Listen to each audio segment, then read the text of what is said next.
Sahabat, apa yang salah dengan seorang triliuner? Ia termasuk yang paling kaya di Jerman. Namanya Adolf Mikl. Pada satu pagi yang bersalju, tiba-tiba sang triliuner ini diam-diam ia keluar dari rumahnya. Ia mendekati rel kereta. Ketika kereta api cepat sekali lewat, ia menabrakkan dirinya pada kereta api itu dan mati. Jerman gempar, sang istri menemukan surat dari suaminya, Adolf Mikl itu. Suratnya simpel saja mengatakan, istri yang kucintai, maafkan aku. Besar beritanya, sang triliuner membunuh dirinya sendiri. Apa yang salah dengan seorang pemenang Nobel sastra namanya Ernest Hemingway? Ini seorang penulis yang minta ampun hebatnya. Saya pun berkesempatan membaca satu novelnya, The Old Man and the Sea. Novel ini juga yang ikut mengantarkan Ernest Hemingway mendapatkan Nobel. Itulah hadiah sastra tertinggi yang bisa diterima. Saya masih ingat kisah itu tentang laki-laki pelaut yang sudah tua, namun ia tidak ingin dikalahkan.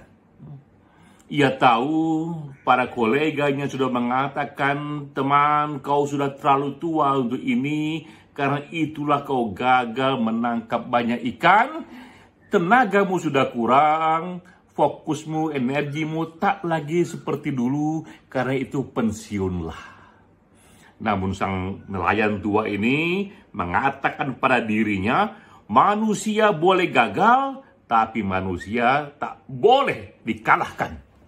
Karena itulah ia kembali melaut, tapi lebih dari sebelumnya, ia ke tengah laut, ke wilayah yang tak pernah dia capai sejauh itu, diambil risiko. Dan pulangnya ia membawa ikan yang paling besar dalam hidupnya. Walaupun ikan itu kemudian tinggal tulang belulang belaka sampai di pantai karena dimakan ikan hiu dan lain sebagainya dan lain sebagainya. Indah sekali kisah ini, dan ini mustahil jika tidak ditulis oleh mereka yang dalam sekali filosofinya. Tapi apa yang terjadi? Mengapa ia akhirnya malah bunuh diri? Dunia sastra pun gempar. Apa yang salah dengan seorang presiden, mantan presiden, namanya Salvador Allende? Ia presiden Chili, ia tidak hanya presiden, ia pun membawa tradisi baru politik populis yang saat itu menjadi fenomena. Dikutip dan diikuti di banyak tempat. Namun apa yang terjadi pada sang mantan presiden ini? Tiba-tiba pada suatu hari ia melukai dirinya sendiri dan akhirnya mati. Istrinya pun bersaksi, memang sang presiden ini, mantan presiden ini bunuh diri. Jadi kita lihat, mengapa menjadi pengusaha triliuner tak cukup? Mengapa mendapatkan hadiah Nobel tak cukup? Mengapa menjadi presiden tak cukup? Sehingga akhirnya mereka juga bunuh diri. Pada titik inilah kita teringat seorang filsuf besar bernama Plato. Ia hidup sekitar 300 tahun sebelum Masehi, 1000 tahun sebelum lahirnya Nabi Muhammad, 300 tahun sebelum lahirnya Nabi Isa atau Yesus Kristus. Ini Aristoteles ini, seorang filsuf besar, polimet, yang begitu banyak ilmunya. Ia sudah mengatakan sejak awal bahwa kebahagiaan itu adalah tujuan tertinggi dari hidup, dan itu adalah dasar dari eksistensi manusia. Itu sudah ia katakan 2400 tahun yang lalu. Itu yang kita ingat, karena menurutnya dan saya pun menyetujui, apapun pencapaian pribadi kita, mulai dari menjadi triliuner, dapat Nobel, bahkan jadi presiden, jika kita tak bahagia, ada yang tak nyaman dalam hidup kita, jika kita tidak mendapatkan hidup yang bermakna, eksistensi kita rapuh, apapun pencapaian pribadi kita. Inilah yang saya ingat ketika membaca berita The New York Times, koran yang berpengaruh itu. Ia memberitakan tentang satu kelas happiness. Jadi kelas yang mengajarkan soal happiness ini mendapatkan mahasiswa terbanyak dalam sejarah. 3 juta orang dalam skala dunia yang ikut kelas ini di era pandemik. Nah, ini beritanya. Ini dari New York Times. Ini dikatakan lebih dari 3 juta orang mengambil kelas.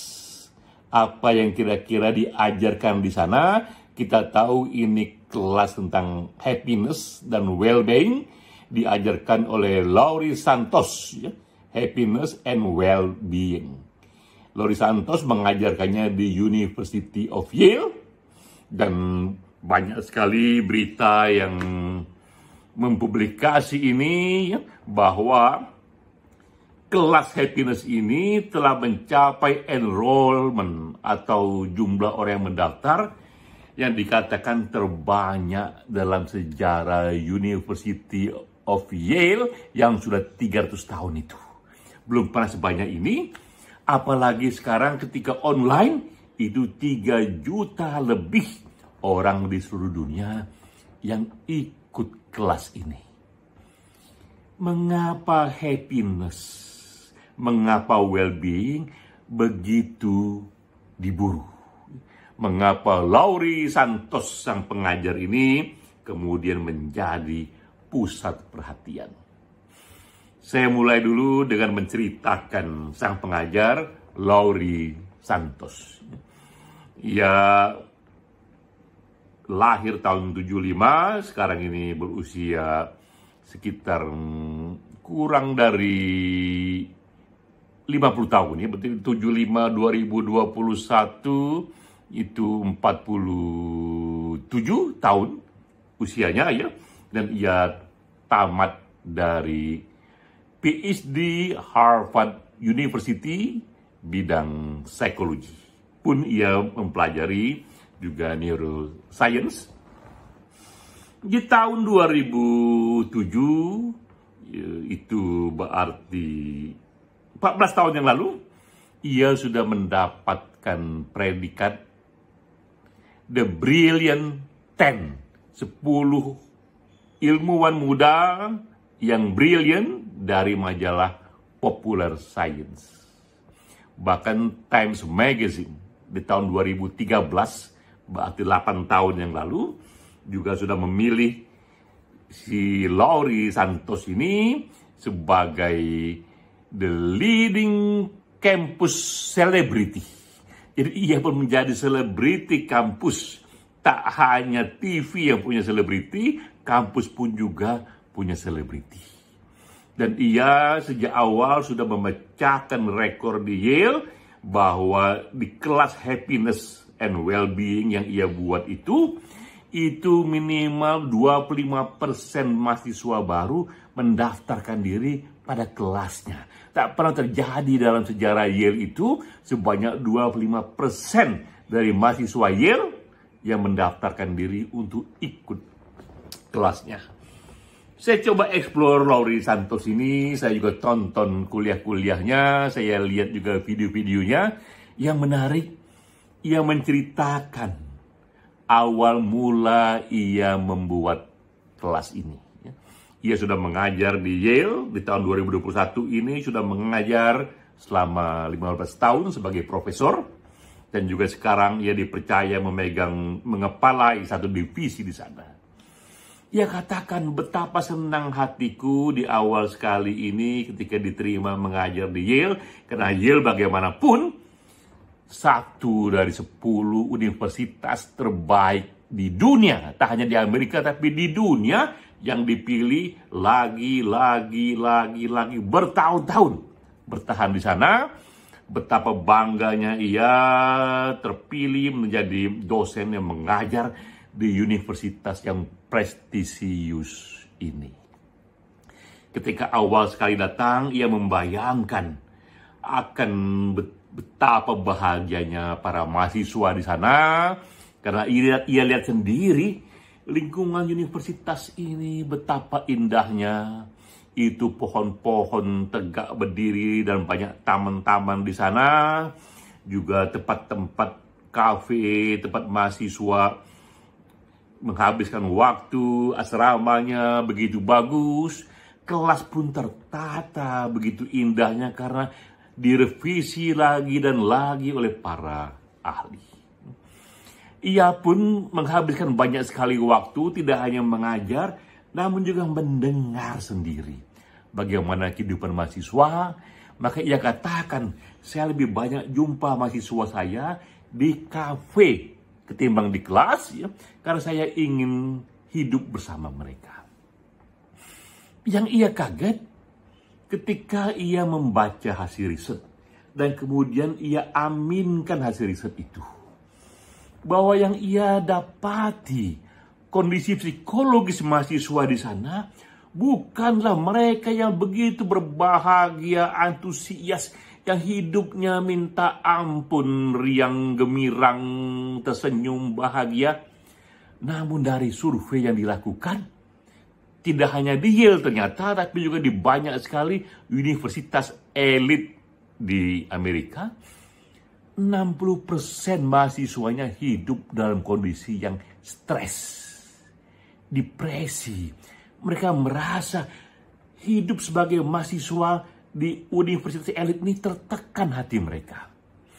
Bahkan di atas 80% mereka merasakan ini tugas-tugas sekolah ini, lingkungan kampus ini sudah too much bagi mereka.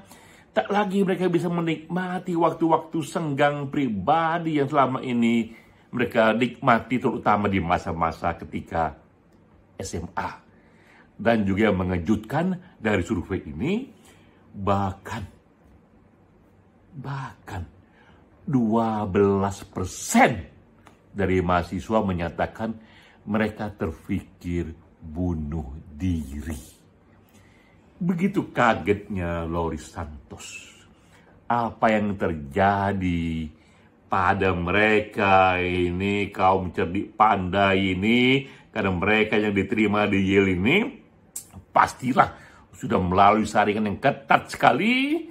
Mereka tak hanya cerdas yang minta ampun cerdasnya, tapi juga datang umumnya dari ekonomi menengah ke atas, karena mahal sekali biaya kuliah di sana.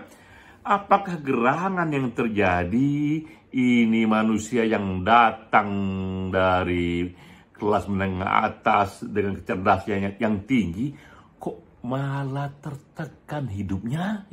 Mereka bukanlah tipe-tipe manusia yang susah sekali basic need-nya itu. Ini orang-orang yang sudah post-materialism, yang hidupnya sudah melampaui basic need, sudah terjamin. Tapi kok masih menderita. Itulah yang kemudian memperkuat Loris Santos merumuskan pentingnya kelas mengenai well-being, mengenai good life, mengenai meaning of life, mengenai happiness. Dan ia pun memutuskan akan membuat mengenai kelas mengenai happiness, meaning of life. Sisanya adalah sejarah. Ia pun kemudian membuat sejarah, kelasnya minta ampun diburu, hingga lebih dari 3 juta mahasiswa kali ia mengajar. Dan kelasnya itu berlangsung 10 minggu dan membutuhkan waktu di total kira-kira 19 jam. Saya hanya melihat beberapa jam saja. Istimewa, ya. Di era pandemik ternyata kelas tentang happiness yang paling banyak diburu di seluruh dunia, sehingga bahkan membuat sejarah. Saya ceritakan dulu konteks sosialnya. Apa yang membuat kelas happiness ini bisa mendapatkan perhatian sebanyak ini? Maka 3 hal yang ingin saya ceritakan. Ini konteks makronya. Karena konteks ini sudah matang, maka Laurie Santos bisa membuat kelas yang banyak sekali penggemarnya. Pertama, pada ilmu psikologi. Sejak tahun 70-an terjadi revolusi dalam ilmu psikologi. Sebelumnya, psikologi ini terlalu banyak mengelaborasi yang orang bilang negatif psikologi. Yang dieksplor itu adalah mengapa orang-orang ini sakit secara kejiwaan. Mengapa ada penyimpangan. Mengapa orang-orang mengalami gejala kesepian, menderita, bunuh diri. Itu yang dieksplor. Sisi negatif dari perilaku manusia. Maka lahirlah begitu banyak raksasa dalam menciptakan teori psikologi. Dari yang mulai dari behavioral science sampai pada psikoanalisis, Sigmund Freud lahir di era ini. Namun tahun 70-an terjadi revolusi, juga dimotori oleh para psikolog sendiri, bahwa saatnya yang kita eksplor tidak hanya sisi negatif manusia, tapi juga sisi positifnya. Itu mengapa manusia ini bisa bahagia? Apa yang membuat mereka bahagia? Apa yang membuat mereka itu punya meaning of life? Apakah gerangan hukum-hukum yang mengatur hati manusia? Mereka pindahkan tekanannya. Bukan mengapa manusia sakit, tapi mengapa manusia bahagia. Jadi itulah fondasi pertama yang menyebabkan kelas happiness ini kuat. Karena sudah tumbuh secara kuat sekali teori-teori positif psikologi, dibantu pula oleh neuroscience, sehingga mendapatkan fondasi yang kokoh secara keilmuan untuk memahami bagaimana manusia bisa menjadi bahagia. Revolusi kedua terjadi adalah pada metode. Metode dalam kita merumuskan hukum-hukum psikologi. Hukum-hukum yang mengatur hati manusia, apa yang membuatnya bahagia. Juga sebelum tahun 70-an, acap kali jika kita ingin bicara soal kebahagiaan, yang kita kutip itu adalah aneka riset-riset kualitatif atau renungan-renungan filsafat. Para filsuf yang mengatakan bahagia itu adalah bla bla bla bla dan ia terjadi karena bla bla bla bla. Banyak sekali teori-teori filsuf itu, renungannya. Juga sebelumnya ada para nabi, agamawan, prinsip-prinsip agama yang mengajarkan manusia akan bahagia jika ia kerjakan A, B, C, D, C, A, B, C, D, C, dan lain sebagainya. Sesuai dengan keyakinan mereka bahwa inilah inspirasi, prinsip yang diterima dari langit, wahyu, Tuhan, dan sebagainya. Jadi semuanya itu awalnya kebahagiaan dirumuskan berdasarkan cara berpikir kualitatif. Tahun 70-an pun terjadi revolusi dalam ilmu pengetahuan. Mereka mulai mengerjakan riset-riset yang kuantitatif, yang terukur. Mereka mulai membuat empirik studi berdasarkan banyak sekali angka-angka statistik. Sehingga akibatnya lahirlah satu formula kebahagiaan yang fondasinya secara keilmuan lebih kokoh. Karena ia tak lagi disandarkan pada renungan filsuf atau prinsip-prinsip normatif agama, namun ini hasil kolektif dari riset ilmu pengetahuan mutakhir, tak hanya di bidang positif psikologi, tak hanya di bidang neuroscience, bahkan juga ikut di sana sosiologi, politik, hingga ekonomi. Dan itu fondasi kedua yang membuat kelas happiness ini bisa subur.